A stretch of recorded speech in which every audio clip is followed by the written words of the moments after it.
कोणे एके काळी एका दूर वसलेल्या राज्यात एक ट्रेवर नावाचा राजा त्याची प्रेमळ राणी हेलिया सोबत राहत होता. ट्रेवरच्या दयाळू स्वभावामुळे राज्यातील प्रजेचे त्याच्यावर खूप प्रेम होतं.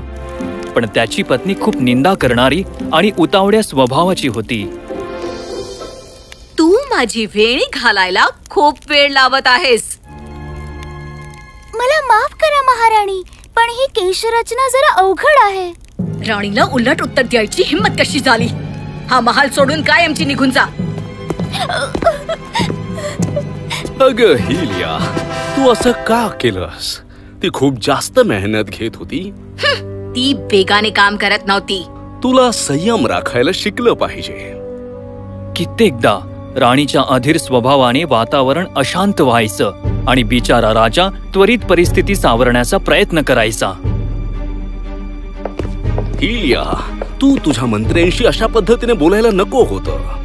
ते फारच हळू बोलत होते. त्यांनी खरंच त्यांच्या बोलण्याचा वेग वाढवायला पाहिजे. जर ते आणखी वेगाने बोलले तर मला काही समजणार नाही. हे घे हिलिया, मी तुझ्या आवडीचं काहीतरी आणलंय.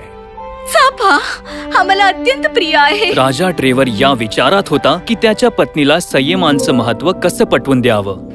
एके दिवशी तो हेलियाबद्दल गहन विचारात गढून हिंडत होता. मला खरंच समजत नाही. ती माझ्याशी लग्न करण्यापूर्वी खूप दयाळू आणि प्रेमळ होती. हो, ती तेव्हा सुद्धा थोडीशी असंयमी होतीच, पण आता हे खूपच भयानक होत चाललंय आणि तिचं वागणं आणखीनच दुष्टपणाचं होत चाललंय. ती राणी बनल्यानंतर लगेचच बदलली. हे काय आहे? एक बाळ? तू इथं कुठून आलास? ओ बिचार बाळ, चल तुला घरी घेऊन जातो. खरंच ट्रेवर कुठे गेले आहेत? त्यांना जाऊन आता युग लोटली आहेत. पण त्यांना जाऊन तर 10 मिनिटे झाली आहेत. काय? तू आता माझ्याशी उलट बोललास? हिलिया, हे पहा, मला हे बाळ सापडलं जे नदीच्या प्रवाहात वाहून चाललं होतं. बाळ? ते कसं काय? चिठ्ठी? ज्याला कोणाला माझं बाळ सापडेल त्यांच्यासाठी कृपा करून तिची काळजी घ्या. ते जोडपं खूप चकित झालं होतं, पण त्या राजाचं त्या बाळावर जीव जडला होता आणि त्याने तिचं राजमहालातच संगोपन करायचं ठरवलं. आजपासून तुझं नाव लियाम असेल. लियान खूपच गुणी आणि प्रेमळ मुलगी होती आणि काही वर्षातच ती एक प्रेमळ आणि सुंदर तरुणी बनली. अरे बापरे, तू ठीक आहेस ना? हो, मी ठीक आहे. धन्यवाद राजकुमारी. ती खूपच दयाळू आहे. तिनेच तो मानाचा मुकुट धारण करायला पाहिजे ना? हश, जर तुझं बोलणं राणीनं ऐकलं तर ती आपल्याला तुरुंगात बंद करेल. मूर्ख मुली, गप्पा कमी कर आणि काम जास्त कर. खरं तर महालामध्ये एक विशेष मुकुट ठेवण्यात आला होता. या सगळ्यांना ठाऊक होतं की जो कोणी त्या मुकुटाला पात्र असेल त्याच्यासमोर तो मुकुट चमकेल आणि त्याला जादुई शक्त्या प्रदान करेल. पण तो कित्येक वर्षात चमकला नव्हता. याने राणीला राग आला होता. एके दिवशी लियान गमतीने सगळ्या महालात फिरायला लागली.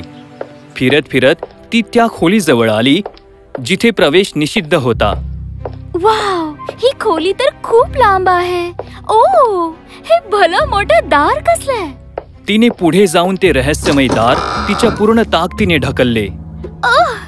हे खूप जड होतं. हा मुकुट इथे का ठेवलाय? आणि ती त्याच्याकडे पाहत जवळ आली आणि तो मुकुट अचानक चमकायला लागला. याने ती चकित झाली, पण ती त्याला स्पर्श करायला खूप घाबरली देखील होती. मला याबद्दल आई आणि बाबांना सांगितलं पाहिजे. बाबा, आई, मी आता त्या निषिद्ध खोलीत जाऊन आले. लियान, मी तुला तिथे जायचं नाही असं सांगितलं होतं. पण तिथे एक मुकुट आहे आणि तो चमकतोय. चमकतोय? लियानने जे घडलं ते सगळं त्यांना सांगितलं. तो चमकत होता? मी तुझ्यासाठी खूप खुश आहे. मला नाही समजलं. तू अजून थोडी मोठी होशील तेव्हा मी तुला सगळं सांगेन. एकीकडे राजा खूप खुश होता तर दुसरीकडे राणी रागाने बघत होती. त्या रात्री ती महालातून गुपचूप बाहेर निघाली आणि तिच्या ओळखीच्या एका चेटकिणीला भेटायला गेली. मॅडम, मला माहितीये तू इथे का आलीयस, कारण तो मुकुट चमकत होता है ना. आता मी काय करू? काळजी करू नकोस.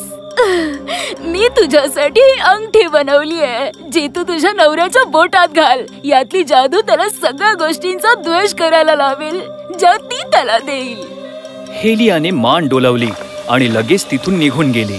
दुसऱ्या दिवशी ती तिच्या नवऱ्याकडे गेली आणि त्याच्या बोटात ती अंगठी सरकवली. ओ, ही सुंदर अंगठी कशासाठी आहे? ही माझ्याकडून तुम्हाला एक छोटीशी भेट आहे. बाबा, आई. राजा ट्रेवरने लियानकडे कटाक्ष टाकला आणि डोळे मिचकावले. जादूने आधीच तिचं काम करायला सुरुवात केली होती आणि तिच्या आवाजानेच त्याची चिडचिड झाली. लियान, जरा हळू बोलत जा. ओ, माफ करा. माझी इच्छा आहे की तुम्ही हा केक खाऊन बघावा. हा तर खूपच खारट आहे. तू मला असलं काहीतरी कसं देऊ शकतेस? काय? नाही, हा मला तर गोडच लागला. आणि मग ती खोटं बोलते. त्या अंगठीतल्या जादूने केकची चवच बदलून टाकली. त्याचप्रमाणे तिने ते सगळं बिघडवून टाकलं जे लियान राजाला देत गेली होती. आणि त्याच्या मनात तिच्यासाठी द्वेष वाढत गेला आणि राजा तिला नजरअंदाज करत गेला. नंतर ती एकटीच राहू लागली होती. कदाचित त्यांना राज्य चालवण्यात अडचणी येत आहेत आणि माझ्यामुळे त्यांच्या मार्गात अडचणी येऊ नयेत. एका प्रसन्न सुंदर दिवशी ती त्या खोलीत गेली जिथे तो अद्भुत मुकुट ठेवलेला होता. हा खूपच सुंदर मुकुट आहे. हा माझ्यावर कसा दिसेल कोणास ठाऊक. वाव, हा तर खरंच. हा काय होत आहे हे? मला फक्त तीच व्यक्ती धारण करू शकते जी पात्र आहे.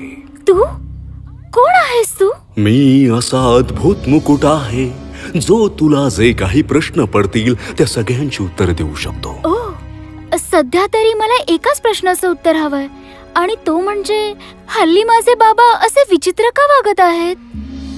आणि मग त्या मुकुटाने लियानला त्या जादुई अंगठीबद्दल आणि तिच्या आईबद्दल सगळं सांगितलं.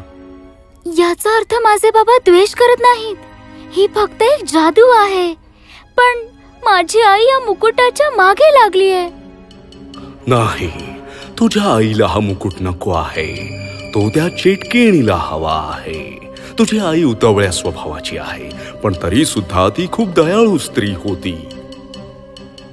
त्या मुकुटाने लियानला सांगितलं की त्या दृष्ट चेटकिणीने हेलियाच्या त्रुटीला तिच्या विरुद्ध वापरले आहे.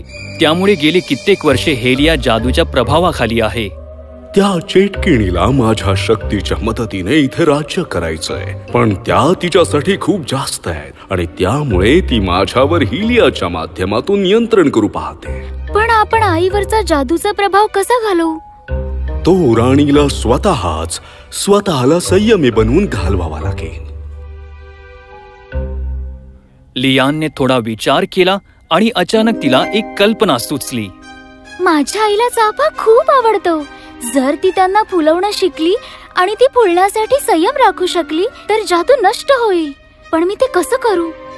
माझ्याकडे माग आणि तुला ती माझ्या जादूने मिळून जाते. मुकुटाच्या जादूचा वापर करून लियानने चाफ्याची सुंदर बाग तयार केली. काही वेळाने त्याच दिवशी राणी तिथून जात होती आणि तिने ती बाग पाहिली. ती लगेचच तिच्या प्रेमात पडली आणि नंतर तिच्या माळ्यांना फुलांची काळजी घ्यायचा आदेश दिला. मग जेव्हा लियान बघायला आली, ती राणीच्या जागी नोकरांना बागेमध्ये काम करताना बघून नाखुश झाली. अरे नाही, हे असं तर घडायला नको होतं. पण लियानच्या नशिबाने त्या माळ्यांना हेलिया आवडत नव्हती. त्यामुळे त्यांनी चाफ्याकडे नीट लक्ष द्यायचे कष्ट घेतले नाहीत.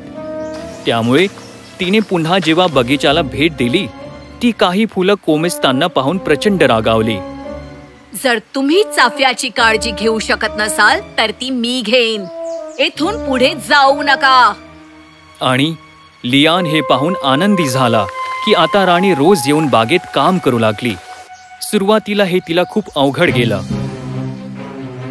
आणि त्या चेटकिणीने हेलियाने त्या फुलांचा द्वेष करावा म्हणून स्वतःचा शक्तीचा वापर पण केला. पण हेलियाचं प्रेम इतकं मजबूत होतं की त्यांचा अजिबात द्वेष करू शकली नाही. फुलांच्या बाबतीत संयम बाळगल्याने ती इतरांशी पण संयमाने वागू लागली. मला माफ करा राणी सरकार, पण सूप व्हायला आणखी थोडा वेळ लागेल. अगं काहीच हरकत नाही. मी एक नवीन पद्धतीचं सूप बनवायला सांगितलं आहे, त्यामुळे त्याला त्याचा वेळ घेऊ दे. लवकरच हेलिया मधला बदल सगळ्यांच्या लक्षात येऊ लागला आणि त्यांना तिच्याबद्दल आपुलकी जाणवू लागली. एक दिवस हेलिया बागेमध्ये बसली होती तेव्हा लियान येऊन तिच्या शेजारी बसली. आई, साफा अजून फुलला कसा नाहीये? जोपर्यंत ही झाडं पुष्ट आहेत तोपर्यंत हरकत नाही. योग्य वेळे उमलतील. मी तोपर्यंत धीर धरू शकते. आणि अचानक पण राणी बेशुद्ध झाली. नाही आई, काय झालंय तुला? जादुई मुकुटा, तिला काय झालंय? तिच्यावरची जादू नष्ट झालीये. आता ती ठीक होईल. त्या मुकुटाने सांगितल्याप्रमाणे राणी दुसऱ्याच दिवशी अगदी ठणठणीत झाली होती. उठल्या उठल्या तिने आधी तिच्या पतीच्या हातातून ती अंगठी काढून टाकली. ती जादू तर लगेच निघून गेली, पण राजाला गेल्या काही दिवसात जे काही घडलं ते सगळं आठवत होतं. मी माझ्या लाडक्या लियांसोबत असा कसा वागू शकतो? आणि ही लिया मला जरा जास्त लक्ष द्यायला हवं होतं. तुम्ही स्वतःला दोष देऊ नका. आता हे सगळं संपलं आहे. चला आपण हे सगळं विसरून जाऊ. आई, मला तुला काहीतरी द्यायचंय. लियानने तिचा मुकुट काढला आणि राणीच्या डोक्यावर ठेवला आणि तरीही तो चमकतच राहिला. तुम्ही दोघेही मुकुटासाठी पात्र आहात असं दिसतंय. मला वाटतं की हा मुकुट लियाननेच घालावा. तीच खरोखर पात्र आहे. तिच्याच संयमीपणाने आपल्या सगळ्यांना वाचवलं आहे.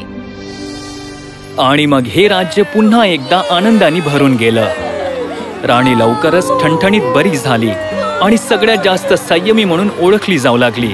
राजा हे सगळं बघून खूप खुश झाला.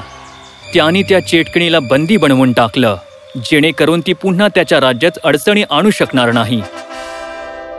लियान अगदी पूर्वीप्रमाणेच प्रेमळ राहिली.